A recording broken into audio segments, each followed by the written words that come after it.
আসসালামু আলাইকুম প্রিয় ভাই বোনেরা, আশা করি সবাই অনেক অনেক ভালো আছেন। আজকে আমি দেশি টাকি মাছ পেঁয়াজ দিয়ে বাগারে ভর্তা করে দেখাবো। এই ভর্তাটা খেতে ভীষণ মজা লাগে, পুষ্টিকর ও সুস্বাদু একটি রেসিপি।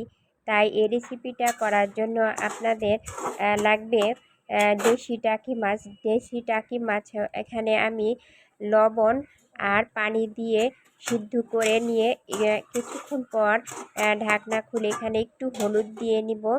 হলুদ দিলে মাছের যে গন্ধটা থাকে এই গন্ধটা চলে যায়, তাই এখানে হালকা হলুদ দিয়ে দিয়েছি আমি।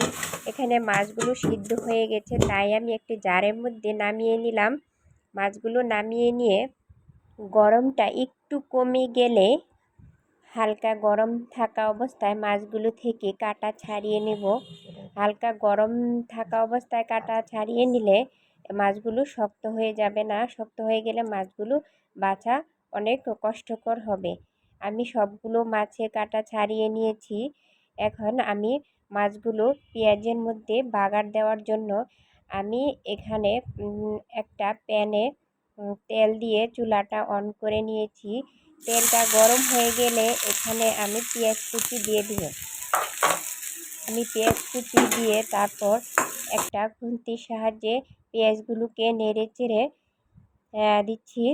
তারপর এখানে কিছুক্ষণ পরে কাঁচামরিচগুলো দিয়ে দিব। পেঁয়াজটা একটু কষিয়ে নিয়ে কাঁচামরিচটা দেওয়ার কারণ হচ্ছে একটু পরে কাঁচামরিচটা দিলে ভর্তার কালারটা সুন্দর থাকে, তাই আমি কাঁচামরিচগুলো একটু পরেই দিয়ে দিলাম।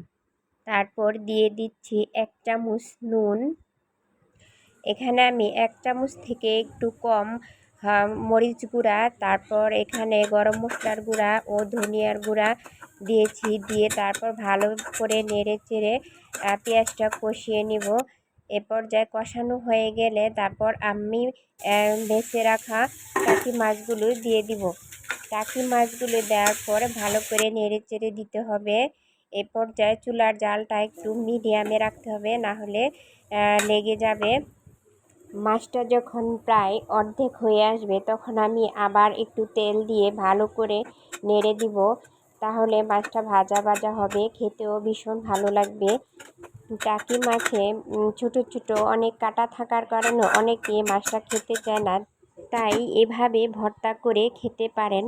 ভীষণ মজার দেশি টাকি মাছের ভর্তাটা হয়ে গেছে, আমি পরিবেশন করে নিচ্ছি। এই ভর্তাটা খুদের ভাত, পোলাও অথবা গরম ভাতের সাথে খেতেও ভীষণ মজা লাগে। ছোটরা এই ভর্তাটা খেতে পারবে, খেতে ভীষণ ভালো লাগে। একবার ট্রাই করে দেখবেন। সবাই ভালো থাকবেন। আল্লাহ হাফেজ।